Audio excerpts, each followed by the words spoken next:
everyone, and welcome to the Roseville City Council August 17th City Council meeting. I'd like to call the meeting to order and ask our clerk to please call the roll. Thank you.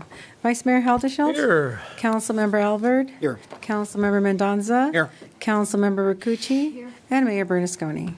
Here, thank you. I would like to ask our fire chief, Rick Bartee, who is back from Kentucky from responding to the floods there, if he would please lead us in the Pledge of Allegiance.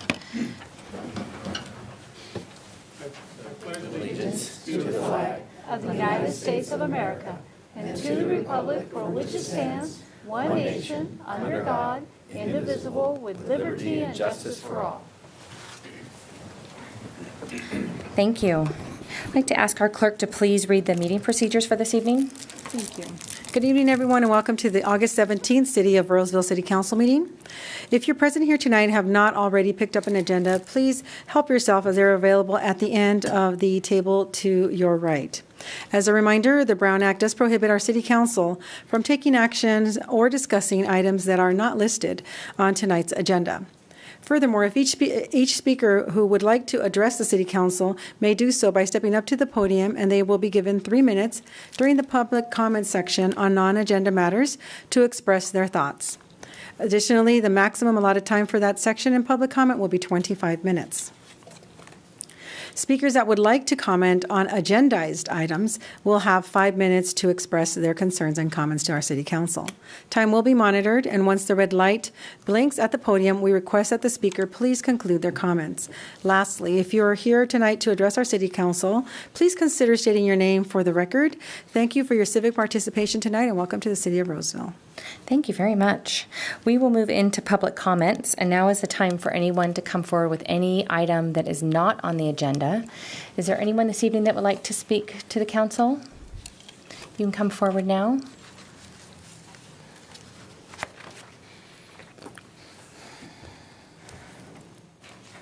Good evening. Good evening. Let me put on something so I can read. And I am Muriel Moore, a Roseville resident. You all know me. And I did send out an email to all of you.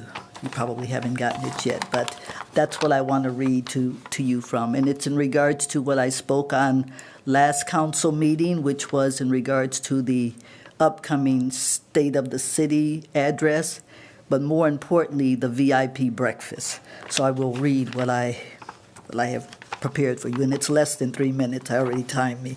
Thank you, Krista. Mayor Bernasconi. It says to all of the above to whom it may concern, and that's all of you. Hello, I am Roseville resident Muriel Moore. During public comment at the August 3rd City Council meeting, I spoke to the improprieties associated with having a VIP breakfast hosted by the Chamber of Commerce for a meet and greet of the mayor and the city manager at the new West Park High School, a public paid taxpayer venue. As I walked away from the podium, I heard Mayor Bernasconi say, Mrs. Moore, the city is paying for it. And that was my point exactly. I did not say that the city is not paying for it, just to clarify. There are no general funds. But go ahead. I thought I heard, okay, no. So we'll play the tape back, but okay. And as that goes on to say, that was my point exactly. And let me explain by what I mean by that. The State of the City speech by the mayor is being held at the high school, sorry about the glasses, and open to all residents, and the question mark is free. And my next question was, when was there ever a charge to hear the State of the City speech? So just putting that word free in there just says, was there ever a charge for it? Should not be. So moving on. Now, just before the mayor's speech at the high school, the chamber hosted VIP breakfast for businesses, developers, and contractors, because that's who the chamber is comprised of, will be held at a great cost for the attendees to dine with the mayor and the city manager. With VIP with this VIP breakfast is no more than a fundraiser for the chamber, allowing those developers and contracts access to the city manager and to the mayor, whose proposals and bids you bid on at a public venue. So that's my point right there. And the city is supplying the venue, which is the public high school, of which, again, I and taxpayers pay for, while the chamber is the one that's raking in the big bucks as a fundraiser and providing up the mayor and the city manager at a VIP silver platter breakfast. There are consequential violations to allowing this kind of event at a public facility paid for by taxpayers, utilizing city and paid staff, providing businesses direct access to the mayor and the city manager that only profits the chamber. The Brown Act and the Statement of Economic Interest, that's the Form 700, I know you're all familiar with that, both address the violations of which I speak.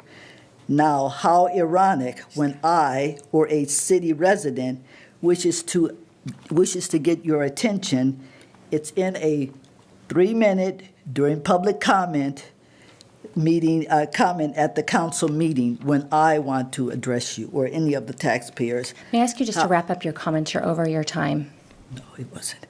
How ironic, this is the last sentence, how ironic when I or a city resident wishes to present a proposal to the city that would benefit all the residents, and that proposal has to start with money to you. Thank you for hearing me. Thank you for your comment. I don't have an email from you, but if you want to send me your phone number, I would be happy to call you. I thank you. I'd be happy to call you so I can provide you some clarification. Okay. Is there anyone else here tonight that would like to address the council on any topic that's not on the agenda? Now is your time. We also do a public comment at the end of the meeting as well. Motion. There will be no discussion on consent calendar items unless a member of the city council, the staff, or a member of the public requests that a specific item be pulled for further discussion. At this time, neither council or staff has made such request. Is there any member of the public that would like to pull an item for further discussion tonight? Seeing none, we'd like to move forward with approval of items 6.1 through 6.22. If I can get a motion to approve, please. Move the consent calendar. Thank you. Thank you. I have a motion on the floor by Vice Mayor Heldeshelt with a second by Councilmember Mendoza. We'll start our roll call with Vice Mayor Heldeshelt. Yes. Councilmember Alvord? Yes. Councilmember Mendoza? Yes. Councilmember Rakucci? Yes. And Mayor Bernasconi? Yes. Thank you. Motion passes 5-0. Thank you.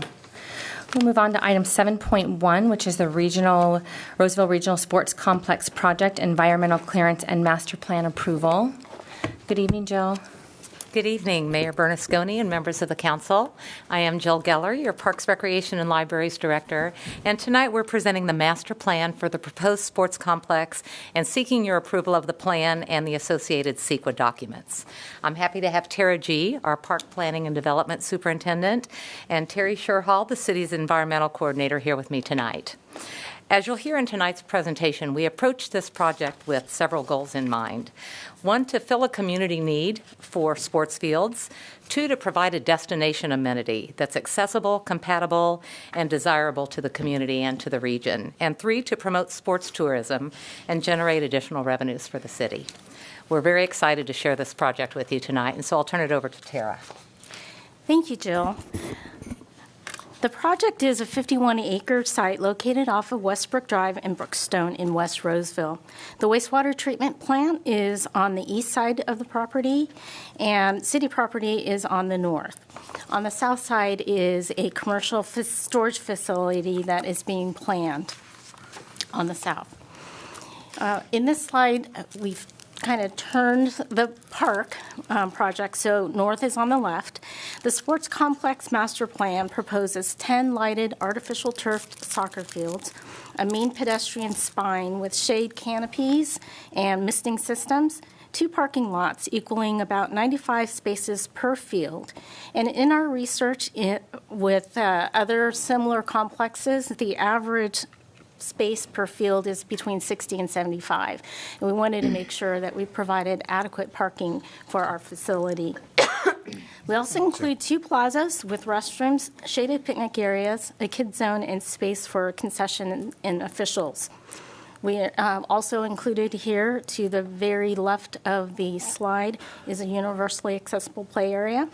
A looped walkway is also included, which provides not only a pathway within the complex, but also links beyond the complex, allowing better bicycle and pedestrian connectivity with other trails and paths. Included here as well is a corporation yard. For the north parking lot, or the one on the left, the entrance is off of Westbrook Drive, which is at the bottom of the graphic. Egress would be either on Westbrook or Phillips Road.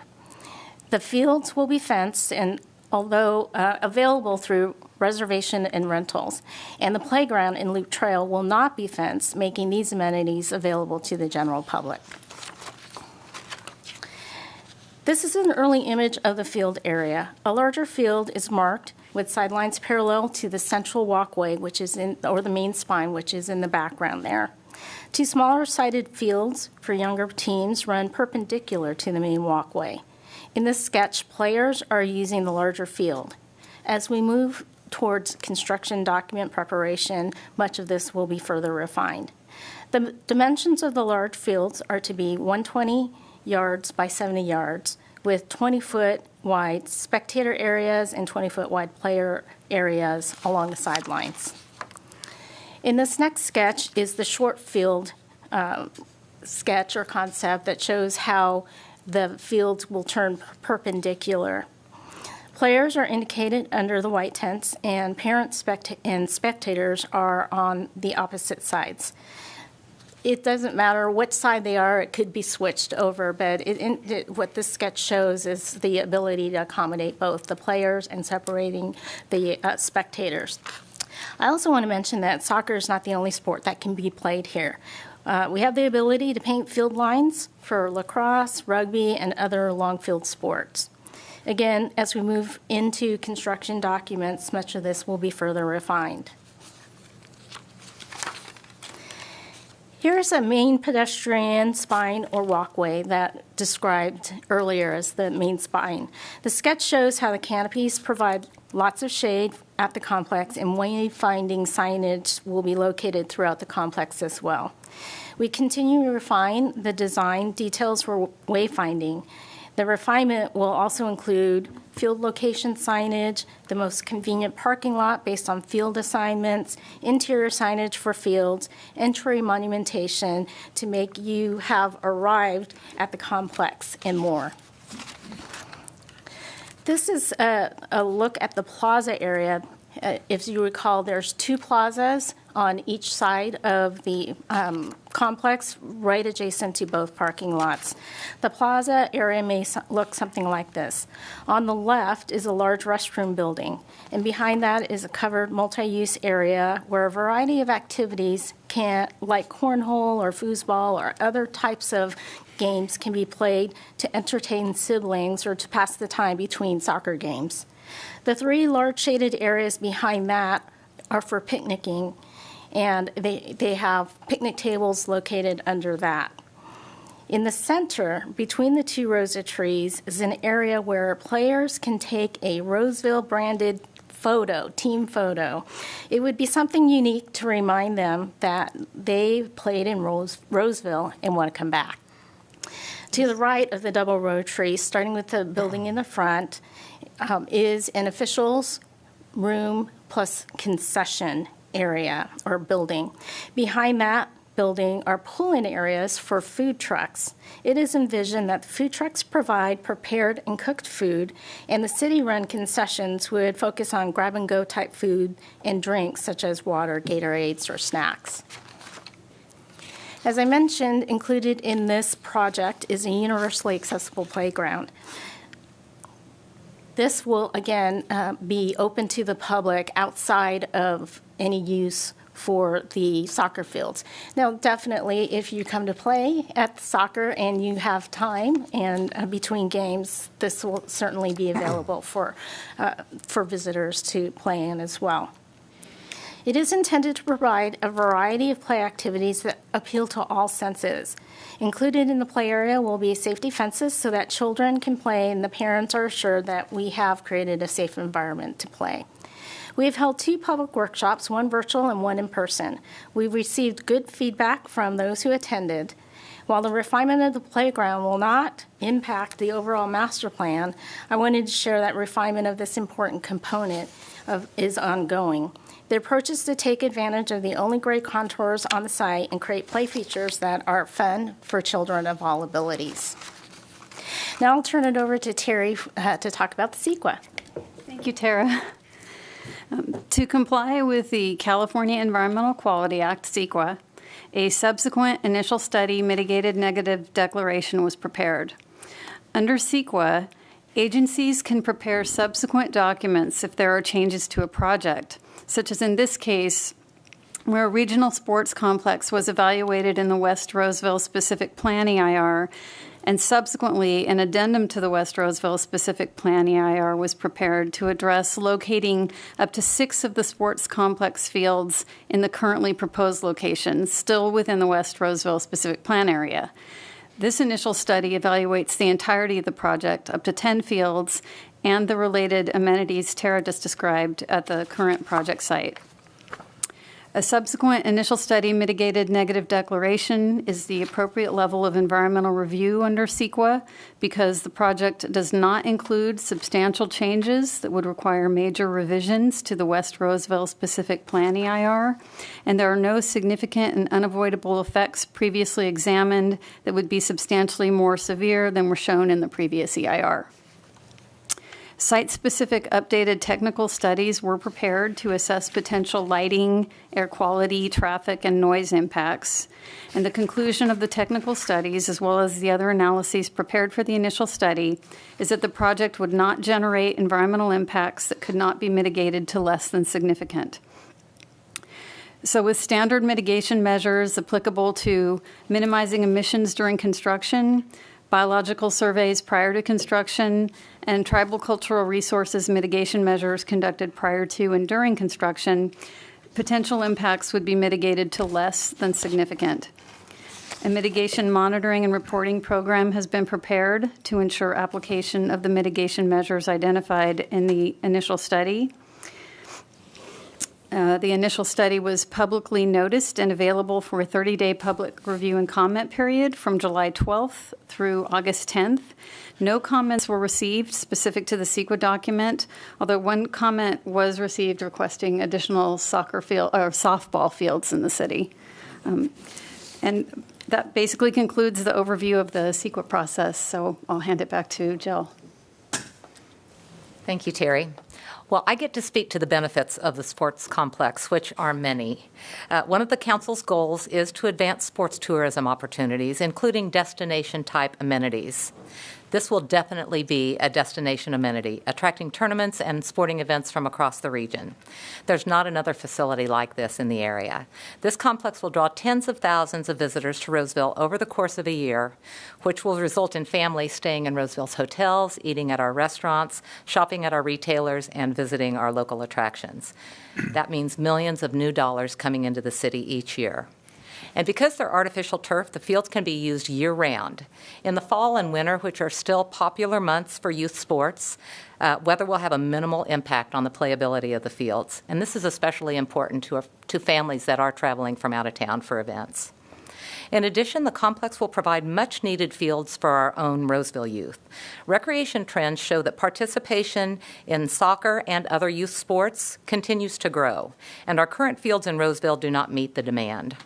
For a variety of reasons, it makes sense to have this multi-field complex versus several individual fields spaced throughout the city. It's more efficient from a maintenance and staffing standpoint. It's more desirable for soccer clubs to have multiple teams practice and play in a single location. It certainly makes for a more desirable tournament site, and these additional fields will alleviate other neighborhood impacts, as games and tournaments are currently being played in smaller parks, which may lack the parking to accommodate that use. And from an operational standpoint, opportunities for revenues are large. They come from field rentals, leagues, tournaments, concessions, and sponsorships.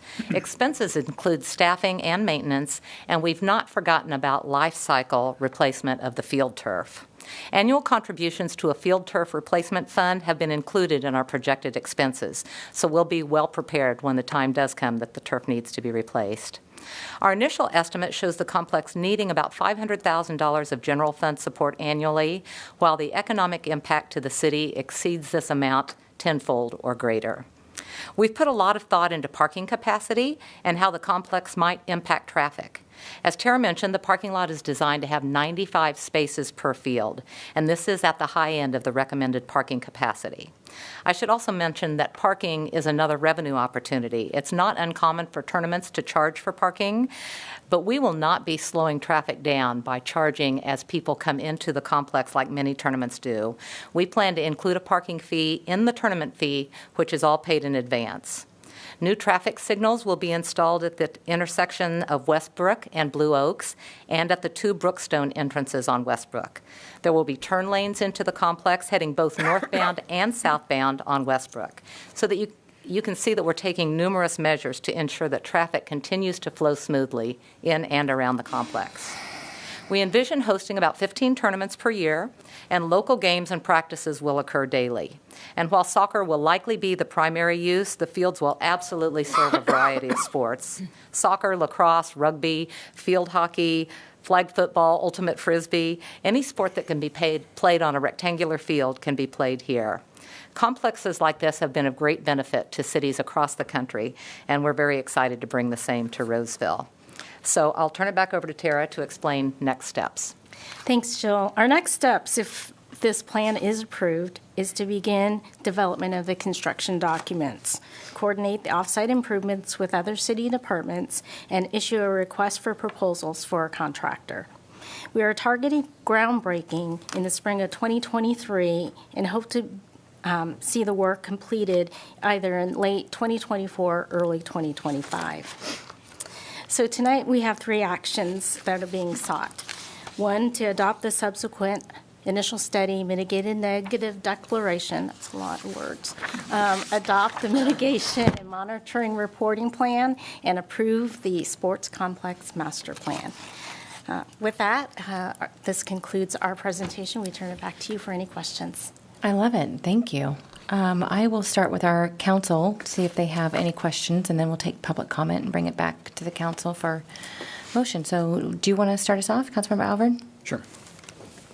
Could you discuss the public notification process on this so far? We had the standard 300-foot radius distribution list. In addition to that, all of the interested parties that had signed up for a previous public workshop that was conducted remotely, we had their contact information via email. They were also noticed. And we published a notice in the newspaper as well, Sacramento Bee. And the city also had a specific web page dedicated to this project. Were there residents within the 300-foot Yes. radius? Okay. Yes. There have been comments about RV parking. I'm going to repeat some social media questions I don't have the answer to, but I think it's important that we bring those out. So a lot of teams will come in an RV. People talk about how that would fill up parking lots. Do we have anything planned for RVs or any kind of parking to deal with that? Is there plenty of parking that won't be an issue? Or There is plenty of parking. We don't have a specific plan for RV parking. I don't see us allowing that to great extent in this parking lot. We don't often have cars park overnight in our parking lots, so that is absolutely something we'll address as it becomes an issue. Okay. Could you talk a little bit about how the traffic, because this was zoned light industrial, could you talk about how the traffic might be different? compare to if we didn't change the zoning and allow this? What would the neighbors see differently? Well, I can speak to, from a vehicle miles traveled standpoint, this project is actually, a traffic study was prepared and would result in fewer vehicle miles traveled overall. Than the light industrial? Right, right. That's every single day, where this is Correct. 15 This is times. more intermittent. Okay. So overall, from that metric. Great. I think that's the like that. main, the key thing. Thank you.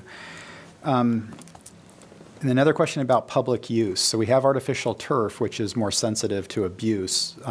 Will the public be allowed to use this? If I want to get a couple of my neighbors together and we want to go play flag football or something out there, can we use that since it's a public facility, or is this only for clubs? How will that work? The fields will be available for rental only, so it won't be open 24/7 to the public. It will be fenced and gated, so it won't always be open, but the members of the public will be allowed to rent the facility. All right. And will there be discounts for residents versus non-residents? Sorry, I know we're a little early. Yeah, and we don't have all that pricing outlined yet, but there will be different pricing for our larger users, and tournaments will have different prices. So there will be several different pricing strategies, but we've not refined that yet. All right. That's all I have right now. Thank you. Okay, thank you. Vice Mayor Haldeshot, any questions? Yeah, a few. First of all, I'd like to thank you for, and this is an ethic that the city does that I love, but we had a couple of items on consent related to parks in which you did community outreach, and when you didn't think you really had adequate, you went back out. So kudos to you for that. And I happened to see Tara make a presentation to the Fitterman Farms West Park Neighborhood Association last week, and there were some good questions there. So you mentioned 15 tournaments a year. Programming-wise, is this a Thursday through Monday kind of peak period? What, you know? It Is will be this open 7 days a week? It will be open 7 days a week, and we envision there will be a lot of local teams that want to utilize that facility for practice. So they can, yeah, okay. So, you know, it will typically be between the hours of 4 to 9 on the weekdays. Maybe in the summer we'll have more use on the daytime, but certainly weekends will be the busier time. Okay. So along, we've got quite a bit of experience about large parks and tournaments and their interface with residential. Are there deterrents? You know, people go, I'm going to park there. I'm not going to park in the parking lot because I want to get away quickly.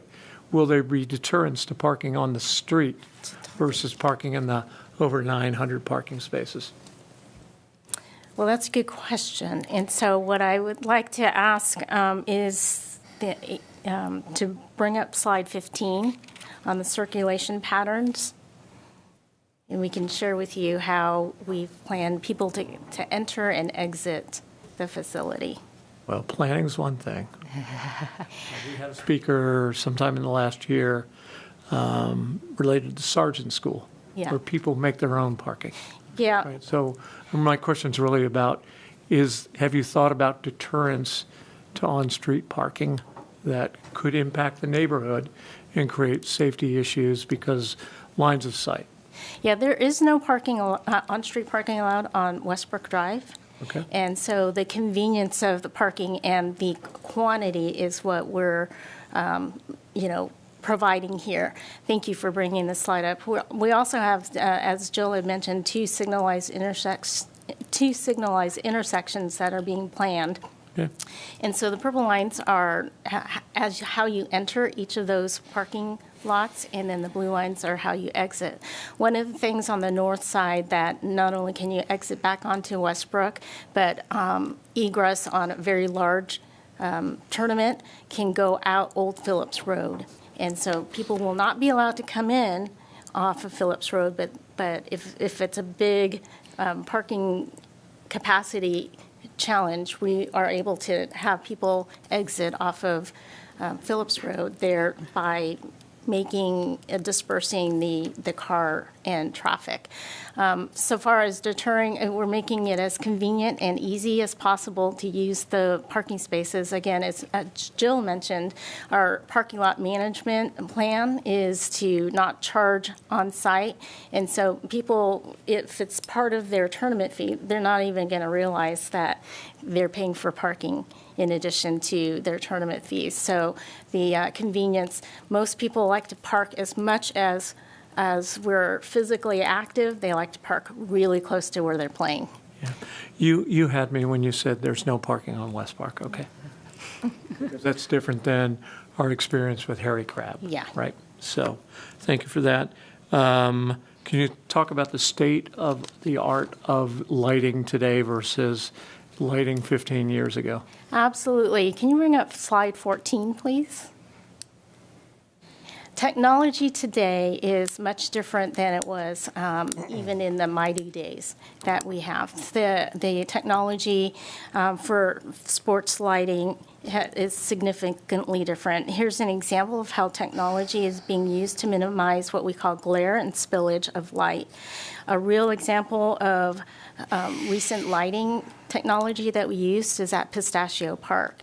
Pistachio, we built a large baseball field that was lighted, and actually at the neighborhood association meeting, there was a resident who lived right by the baseball field, and he confirmed that the technology is such that it doesn't even bother his home, that it just sees nothing. So in these slides, it shows how easy or how quickly we can cut off the light from the field sidelines. Great. Last question. How does this concept differ than the Cherry Island concept or the Cherry Island facility? Well, Cherry Island's been there for a long time, and so the technology that they've used is not, it's probably 25, 30 years old. Okay. Thank you. Councilman Donza? One question. Great presentation, by the way. What's the average lifespan on this artificial turf? It typically averages around 8 years. Okay. I appreciate that you already built in a fund to replace it when it needs to go, but I was just wondering, so 8 years, we can expect no less than 8 years, I mean, given the amount of usage that we anticipate? That's what we expect, yes. And are we able to just make repairs, or when it's all done, it has to all be replaced at the same time, or? You can make some repairs on artificial turf, but, after 8 years, it will all be ready to be replaced, we expect. But if there are certain areas, it can be repaired to some extent. Thank you. Councilman Rakucci? I'm very excited to see bathrooms, bathrooms on both sides. And when we have this many people, that's going to be an issue. So it looks like you've covered that. Will there be any drinking fountains? Definitely. Yeah, there'll be drinking fountains and bottle fillers. Okay, that's important. And I know with the youth that in Roseville, all our parks are really used, and kids really like being out and playing. And this is really going to be an asset for our local people and people coming, to town to be in a tournament. My grandchildren go in Roseville and out to tournaments in other cities. I'm looking forward to them to being able to do some more here in Roseville. Yes. I will open it up to public comment now. Is there anyone here tonight that would like to speak to this item and come forward? Good evening. Good evening. Good evening, council members. My name is Yvonne Sieber, and I'm here tonight representing Placer United Soccer Club, where I have served for the past 12 years as both a parent volunteer and more recently as a board member myself. We currently field about 48 teams across our soccer club, and that includes players from across Placer County as well as other surrounding counties. And I want to really thank the team here for their really thoughtful work and dedication to presenting a true destination type concept for a local sports park. We at Placer United strongly support the city's efforts to build this very much needed sports park. Having traveled across numerous counties, states, and across the nation for our club. We are excited to see this type of a concept, and really this is unmatched in Northern California. If approved, we really would look forward to working with Roseville City Parks in partnership to provide our members soccer fields that will really feel like home, since a good number of our players come from this area. We are thrilled to imagine spending our field funds in one location versus spreading it out across Placer County, which is what we do now, unfortunately, because the fields are so limited and difficult to come by. We have been dedicated to developing soccer players since about 1982. And while we've had 2 potential opportunities for some fields for us to call home in the past, this opportunity really has shown the most promise. And it would allow us to continue to develop our players in the club to their full potential, while also growing and expanding our club, and also continuing to support the communities across Placer County. So I just wanted to thank the team. They've provided great information. The presentation was very helpful. And again, we are thrilled to support this measure. If the council member votes to approve tonight, that would be great news for us. Thank you. Thank you for your comments. Is there anyone else tonight that would like to make a comment? Good evening. Hello. For those who don't know me, my name is Kim Summers. I am the interim CEO for both Placer Valley Tourism and At the Grounds. We are the tourism bureau that represents the 24 hotels in Roseville, Rockland, and Lincoln, and just recently built the Roeblen Center at the Grounds, which unfortunately opened 3 weeks before the pandemic. But now that it has been open, we have seen the tremendous demand for sports tourism indoor complex. We can see how the local residents have benefited from being able to now see their grandkids, their nieces and nephews participating here without having to travel across to a different state.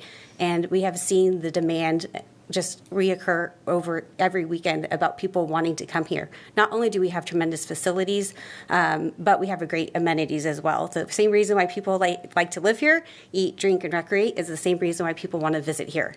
Also, with sports tourism, it is known as a recession-proof industry and is getting more and more competitive.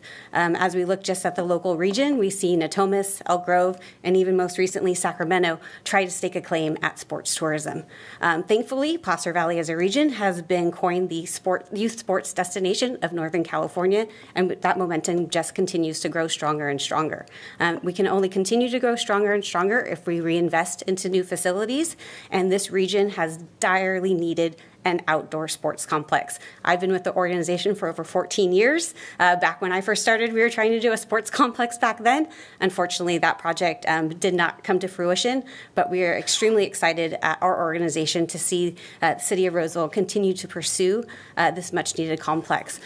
Just alone this year, the Roeblen Center, although it is indoor complex, it is also a much-needed area facility for our region. The first 6 months has generated over 10,000 room nights for our hotels.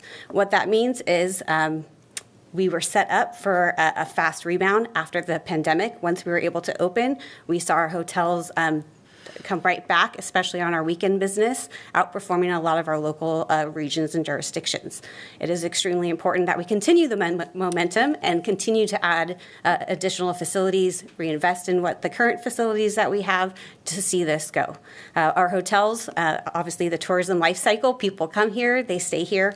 They also pay a portion of the transient occupancy tax, which then also goes, a portion of that goes into our city's general funds. Again, an opportunity to reinvest into the tourism cycle.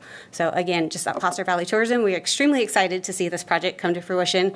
I'll tell you what, if you guys do decide to support this and move forward, we will have people knocking on the door wanting to bring their tournaments here, and the demand will continue for years to come. So thank you very much. Thank you for your comments. Is there anyone else here tonight that would like to comment on this item? Okay, I'll close public comment and bring it back to the council. Just a couple of things to note before we have a vote is I love the fact that everything has been thought of, I think, through your team and through the community outreach. The play area, the team photo, the shaded areas, even the area for the officials, I mean, brilliant.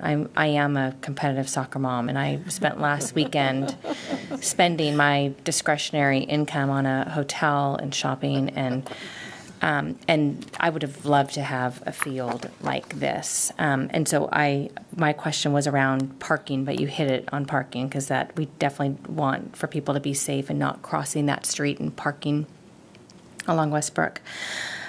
So my math says there's 955 slots, which is amazing.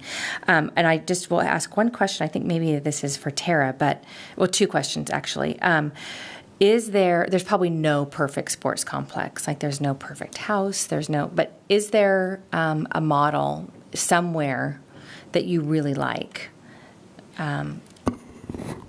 Well, checks a lot of boxes. Yeah. Just for curiosity. There's a couple that we actually visited. There was one in Henderson. It's actually run by the county, and that was a brand new facility. And one of the things that really impressed me and the team that was there is their wayfinding. Just the number of parking spaces, parking lots, how it's surrounded, how easy it was to find the assigned field really was impressive, and we want to duplicate that. We did some research in Kansas as well, and which one was it, the first one we went to? Overland Park, Kansas. Yeah, Shields. And that was fantastic. It was just the prime complex. The one thing they have that we won't have is a field house, but we're working on that. We'll work on that at a different location. But just the way they were set up, there were a lot of things that were similar to the concepts that we did too. And so when we came back, we brought back some of those ideas. We did bring the Kid Zone idea back from that travel too. It wasn't a soccer complex; it was actually a softball complex. But there's very, very similar types of approaches, and so those were very valuable to bring back and incorporate into this plan. Okay, awesome. So then, my question about the Overland Park, you said Shields. So that was my next question. Is what opportunities or what do you see potentially in the future for any sort of revenue opportunity or, co-naming, co-branding, that sort of thing? I'll have Joel answer. I think there's ample opportunities for sponsorships here. If the council so chose, we could go after a naming sponsor. Two of them that we visited in Kansas did have naming sponsors, like the Shields complex. There was a Garmin complex that we visited as well. So that is definitely a possibility. I've been to many complexes that have field sponsors, and so each field has a sponsor's name on it. There are just lots and lots of opportunities to get partners and sponsors to support this complex. Great. Wonderful. So any other further questions before we have a motion? I have a comment. Okay. Or a couple of comments. This type of a complex is really exciting from an economic development standpoint because this imports dollars into our community. Instead of just having our own citizens return our own money at our own facility, this brings in outside dollars, which is the best kind of economic development for a city. And so that's super exciting. I think having the 10 times the cost, 10 times the revenue of what it costs, that's excellent. I live in the neighborhood across the street. I'm a little bit further away, but I know the parking has been a major concern of mine because I know whose door they're going to knock on. And so I'm just really appreciative you guys have done such a great job of over parking it, so it's not an issue for our neighborhood. I know both of those streets actually don't have houses right along them. They're kind of long runways, so there's nowhere to park there either. They have to really go back into the neighborhoods to park. And so I think it's going to be much less of an issue. The other thing is I'm really looking forward to Placer Valley Tourism helping us build a field house or replace some turf and things down the road because I know they're going to want to help us maintain this. Anyway, I just thought thank you. Anything else? All right, want to have a motion? Thank you. So tonight, the City Council will consider adopting Resolution Number 22327, approving the issuance of the California Statewide Communities Development Authority of exempt facility bonds for the Hayden Parkway Apartments. I'm sorry, is that right? Nope. Oh, my goodness. She is moving us along. Jumping ahead. tonight. I'm looking at the clock. Excited. So sorry. We'll go back to the OMG. soccer complex, right? Here it is. I do apologize. You're I'm prepared. just moving you one number ahead. I like those numbers. Here we go. So tonight, the City Council will consider adopting Resolution Number 22329, adopting the subsequent initial study mitigation negative declaration, and approving the mitigation monitoring and reporting program for the Roseville Regional Sports Complex project, and approving the master plan for the Roseville Regional Sports Complex program. So moved. Second. Yeah. We have a motion on the floor by Vice Mayor Halderschelt with a second by Councilmember Alvord. With that, we'll start our roll call with Vice Mayor Halderschelt. Yes. Councilmember Alvord. Yes. Councilmember Mendonça. Yes. Councilmember Rakucci. Yes. And Mayor Bernasconi. Yes, thank you for those who spoke this evening, too. Okay, we will move on to item 7.2, I tried. the fiscal year 2021-22 third quarter financial report. Good evening, Dennis and Scott. Good evening, Mayor Bernasconi, council members. I'm Dennis Kaufman, Assistant City Manager and Chief Financial Officer. And with me tonight is Scott Pettengill, our recently promoted Assistant Finance Director. Scott's going to provide an update on the city's budget status through the third quarter of last fiscal year 2021-22, based on the third quarter report that's included in your agenda packet. He's also going to provide more updated information on some of the significant general fund tax revenues. I'll wrap up the presentation with an updated projection of the general fund year-end budget surplus, as well as updates on CalPERS investment returns and the city's American Rescue Plan Act funding. And I'll conclude with a schedule of future budget presentations. There's no action requested tonight with this item, and I'll turn it over to Scott. Thank you, Dennis. Scott Pettengill, Assistant Finance Director, and tonight I'm presenting the city's third quarter financial report, which includes an overview of the general fund, major enterprise funds, as well as the fire facilities fund, public facilities fund, and strategic improvement funds. I'll first begin with providing an overview of our general fund revenues. This chart provides the percentage of revenue received on the left-hand side and the revenue budget on the right-hand side. Overall, general fund revenues as of the third quarter are at 69% of budget, or approximately $114 million in revenues received, compared to our estimated revenue budget of $165 million. The primary factor contributing to our revenues being at 69% versus 75% of the year elapsed is because of the timing associated with our property tax revenues. Property tax revenues were at 57% because the city receives the second installment of our property tax revenues in the fourth quarter of the year. The city's Bradley Burns and Measure B sales taxes are at 70% and 77% of budget. The sales tax revenue received as of the third quarter is derived from taxable sales through January 2022. TOT revenues exceeding estimates at 117% of budget, or approximately $2.6 million. And on the following slides, I'm going to go into more detail on year-end forecasts for sales, property, and TOT taxes. Parks, recreation, and library revenues are performing better than last year at 61% of budget. Building permit revenues are performing strong at 96% of budget due to strong development activity. Engineering inspection fees are trending lower than budget at 57%. These lower than anticipated revenues will be offset by higher than anticipated reimbursements from development projects. And lastly, the other revenue category is tracking at 93% of budget, primarily due to real property transfer tax. This slide provides year-end projections for our sales and use tax revenues. Based on the city's sales tax consultant's latest forecast, these revenues are trending higher than anticipated due to strong economic activity in the general retail, food products, transportation, and construction sectors. Our consultant provides year-end forecast that includes conservative, most likely, and optimistic scenarios as indicated by the yellow line on these slides. The consultant's most likely forecast indicate that revenues will end the year at $71 million for Bradley Burns, or $12 million above estimates, and $28 million for Measure B, or $7 million above estimates. This next graph that we update on a regular basis shows multi-year sales tax trend data for the city's four major sales tax generators: Roseville Auto Mall, Creekside Town Center, The Fountains, and Roseville Galleria. The data in the graph is through the first quarter of 2022, and you see the effects of the pandemic in 2020 with a significant drop in the first and second quarter of 2020. You can also see the typical seasonal trends in the data with the increase in the fourth quarter due to increased sales tax during the holidays, and then a decrease in the first quarter. The graph shows that Roseville Auto Mall, represented by the blue line, has fully recovered from the downturn, and sales tax activity has exceeded pre-pandemic levels. The same can be said for the Galleria, which is represented by the yellow line.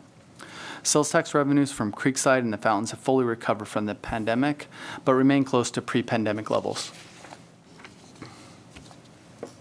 This next graph shows the annualized percent change in sales tax cash receipts for Roseville, Placer County, and statewide.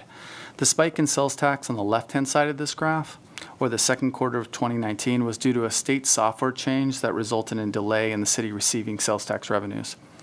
You can see the impact of COVID-19 on sales tax during 2020 and then the recovery during 2021.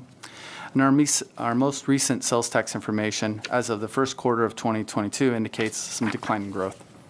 I think it's important to note on this slide that the changes in Roseville sales tax revenues during this time period have mirrored that of the county and the state. This next slide provides the year-end projections for property tax and our transit occupancy tax, or TOT. And based on information provided by the Placer County Assessor and city's property tax consultant, staff anticipate that property tax revenues will exceed year-end estimates by approximately $1.6 million or $59.5 million in total. TOT revenues have performed much stronger than we anticipated.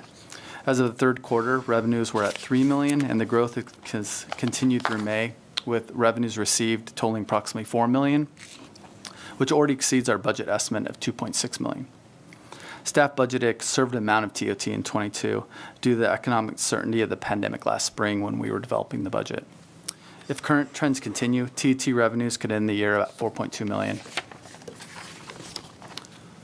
Moving on to general fund expenditures. Overall, general fund expenditures are tracking on target compared to the budget at 69%. The slightly lower spending rate of 69% versus 75% of the year elapsed is primarily due to cost savings from vacancies. The Economic Development Department is over budget as of the third quarter, primarily due to one-time leave payouts associated with retirement of staff. Staff will move appropriated general funds to the Economic Development Department as part of the year-end process to ensure the department doesn't end the year over budget. In total, general fund departments anticipate ending the year slightly below budget and in the range of $2 to $5 million. This next slide provides an update on each of the city's enterprise funds, including the Youth Development Fund. Electric fund revenue is tracking higher than budget at 86%, and these results are attributed to new development, the hydroelectric surcharge, and warmer than average temperatures. Revenues in the EU funds range from 86% in waste services, 75% in water operations, and 71% in wastewater. Revenues in waste services are trending above estimates due to higher than anticipated consumption and new development. Wastewater revenues are tracking lower than expected due to the timing of reimbursements from regional partners, and we anticipate receiving those in the fourth quarter. Transit operating revenues continue experiencing the effects of reduced services and losses in passenger fares due to low ridership resulting from COVID. Pandemic-related federal stimulus will continue to support Roseville transit operations for the remaining of 22. The budget to actual variance in the transportation fund is due to the timing associated with their primary funding streams, which will be realized in the fourth quarter. And revenues in the Youth Development Fund are at 61% of budget. While enrollment continues to rebound, some factors, guidelines, factors and guidelines established for child care services that require attendance limitations, parents continue to work from home, and temporary part-time staff shortages can continue to contribute to reduced revenues. A revenue shortfall at the end of the year will be covered by controlling expenditures as well as utilizing federal stimulus funding. The next slide is an overview of enterprise fund operating expenditures. Expenditures in the electric fund are at 69% of budget. The lower than anticipated level of spending is due to vacancies and rebate program savings from fewer commercial energy efficiency projects and lower residential energy efficiency program participation. Spending in the EU funds are tracking lower than budget at 60% due to vacant positions and COVID-related limitations on their operational plans during the beginning of the fiscal year, primarily related to travel and training. Transit and transportation expenditures are tracking lower than anticipated due to vacancies and adjustments related to transit ridership reductions. And the Youth Development Fund is at 55% of budget due to the measures taken to reduce operational costs and mitigate the impacts of their decreased enrollment. Overall, the fund is projected to end the year in a deficit in fiscal year 22. And as mentioned earlier, our staff is addressing this projected shortfall with American Rescue Act plan funding. And lastly, this slide provides an update on revenues in fire facilities, public facilities, and the Strategic Improvement Fund. The sustained increase in development activity during this past year has resulted in all three of these funds exceeding estimates, with fire facilities exceeding estimates by 12% and the public facilities exceeding estimates by 20%. The Strategic Improvement Fund is tracking above estimates at 93% of budget. This concludes my portion of the presentation, and I'll hand it back to Dennis. Thanks, Scott.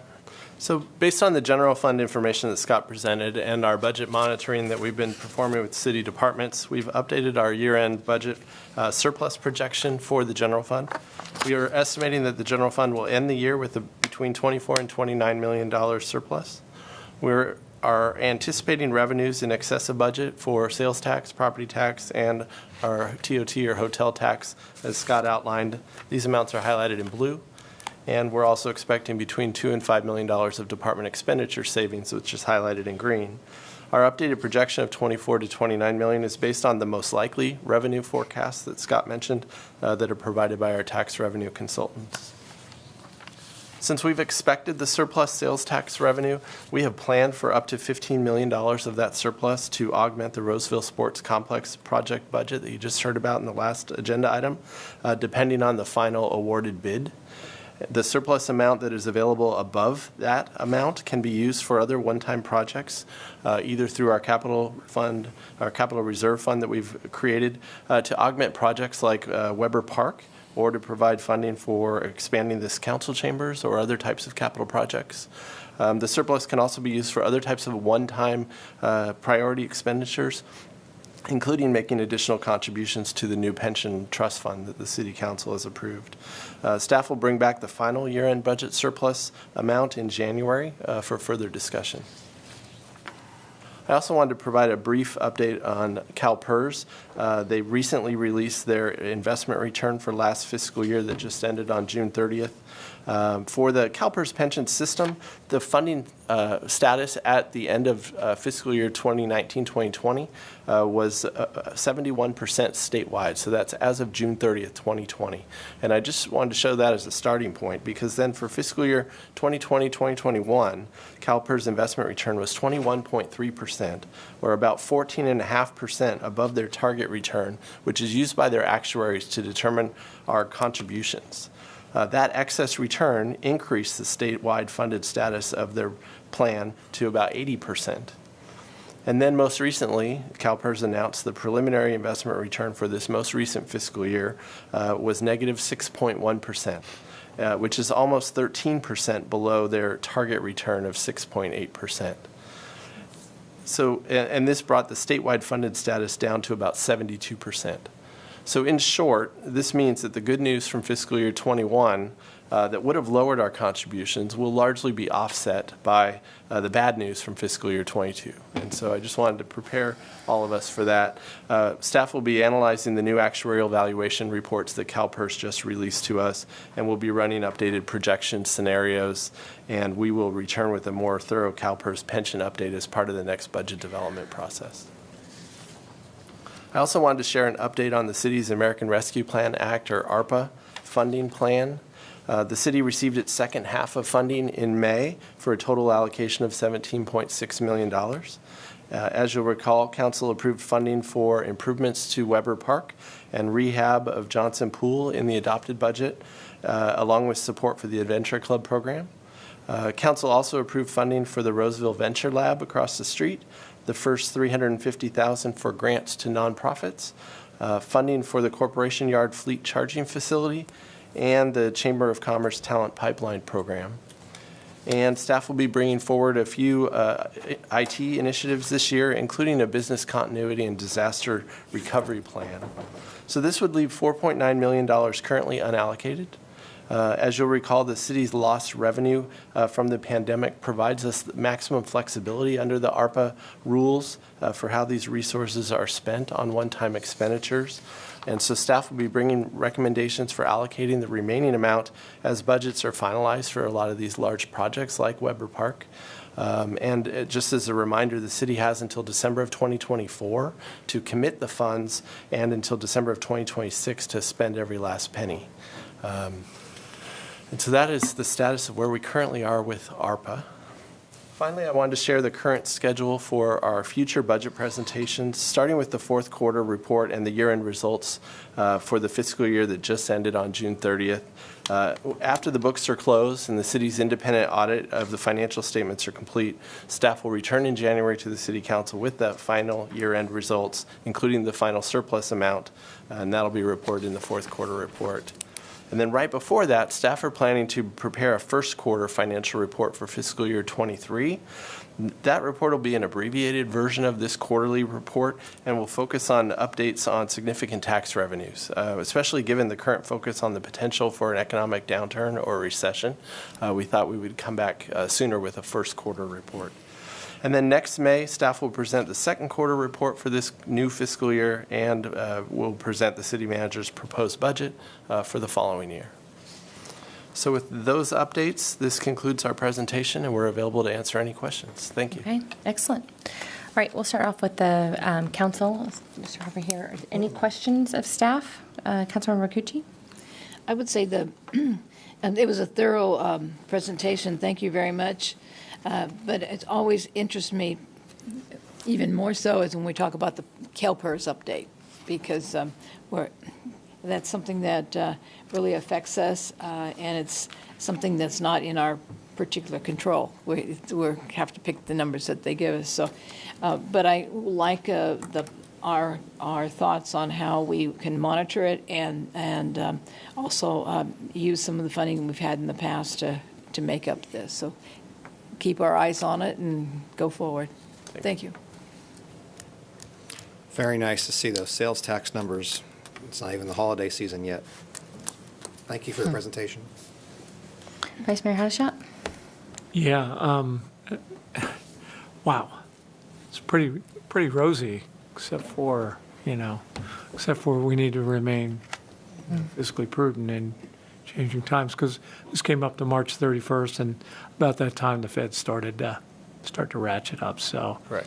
The rest of the year may not look, but this again, this will be a theme that I will echo. We are all the caretakers of the folks who sat in these chairs before us, and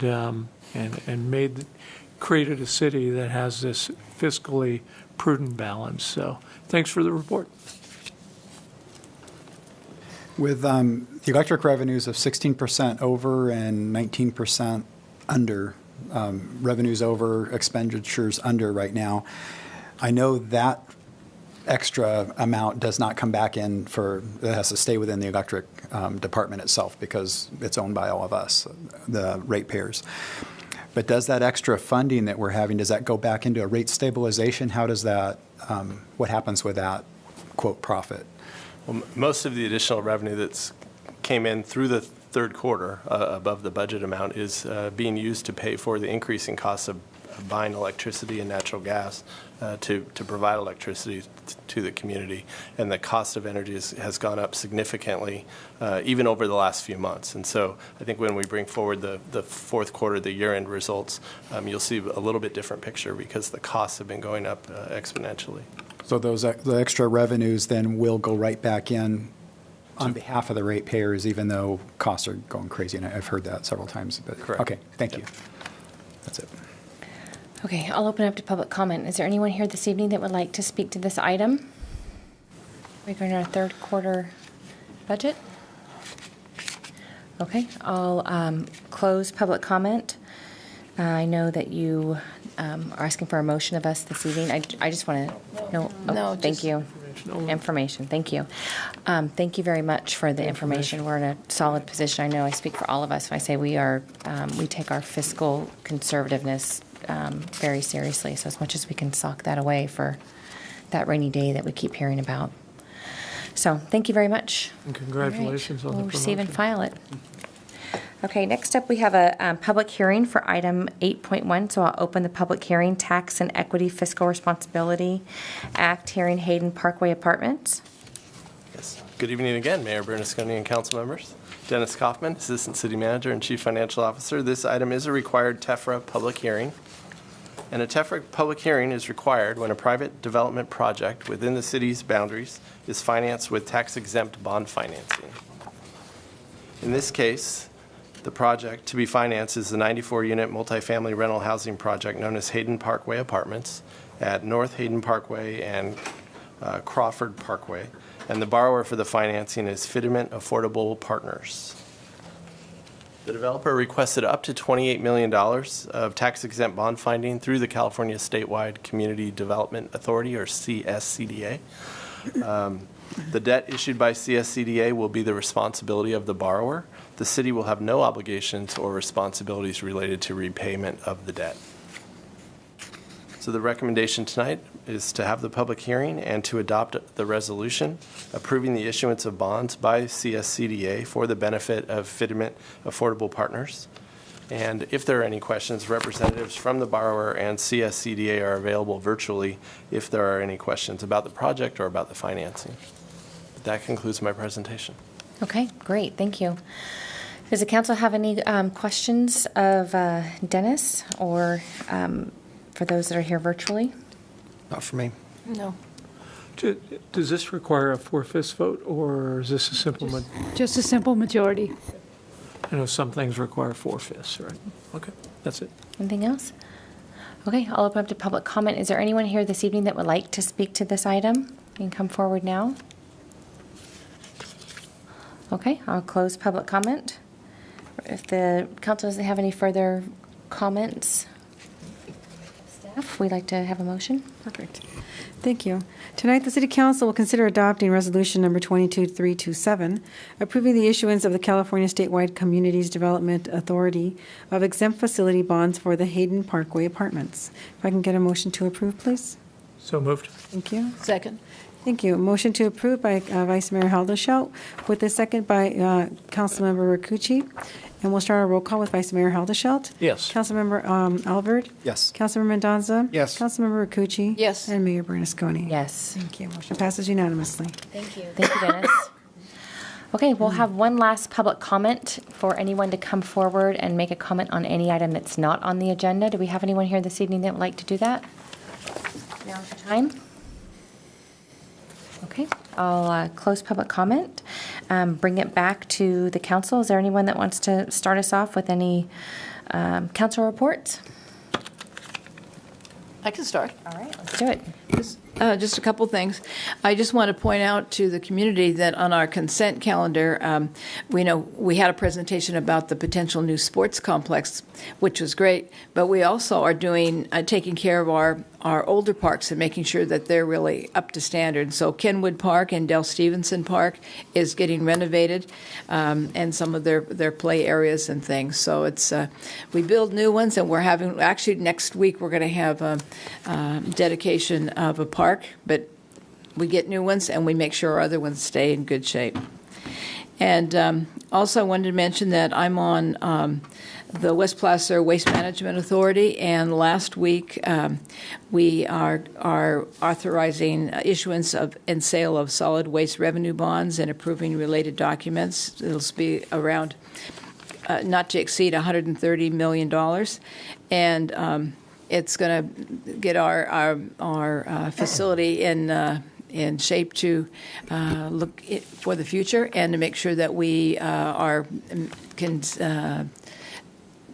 there's mandates from the state of how we need to operate and make sure that we're up to compliance. So it's a very exciting time here for our region on that. And the best news about that is we get kind of a sneak preview of what our ratings are, and they look like they're AA, and that's very good because what it means is there's less of an interest cost, and that's what we're all looking at is our interest rates on things. And one thing that many of us went to together is Kaiser had a behavioral health center opening, and they called it Lotus. They gave it a name, Lotus. And here it's actually part of Placer County that they've owned it for many years, over off of Kirby across from Kaiser Clinics. And the behavioral health crisis center is multifaceted. It's like a one-stop shop for people with mental health concerns. They also have a primary care aspect because they feel a lot of times that people who have mental illnesses, they don't always get all the health care that they should. They don't. It may not be of the highest priority. So this is really good because part of it is the urgent care is called Lotus, and this is a walk-in. So people can be just feeling real stressed, need some help, maybe stay for a few hours or a day. It's temporary, and get help before things get really bad. And then there's the next session called a crisis residential. You can, if you're evaluated, and you can stay there, but again, it's voluntary. And then there is another part that is a psychiatric hospital where it's involuntary. But we have it here in Roseville, and it's going to be well used, because it gives people options before things get into a real crisis mode. So it was exciting to see this with Placer County.